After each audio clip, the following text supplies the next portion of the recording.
So alam mga ka-electrical, no? So ito yung full setup natin, no? Ayan. Okay. So pinapagana niya ngayon is yung electric fan ko. Ayan. Araw ngayon, no? May daytime ngayon, daytime. Then itong isang ceiling fan ko. Ayan. So kapag araw, walang problema, only ang kuryente mo. So wag mo lang sasagarin, no? Kaya niya mag-output ng hanggang 60 watts o hanggang 100 watts kaya, no?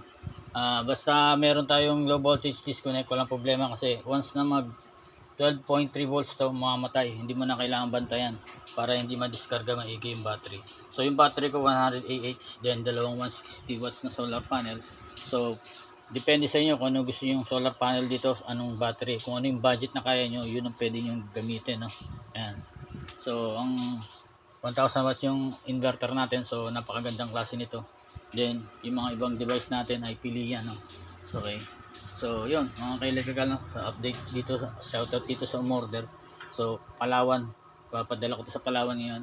Then malalaman ko kung magkano yung shipping. Then kung mura lang, lahat ng order gagawin nating free shipping, no? So 399 kung sakali, no? Kung hindi tayo talo, so isasagad natin ng 399 lang. Okay.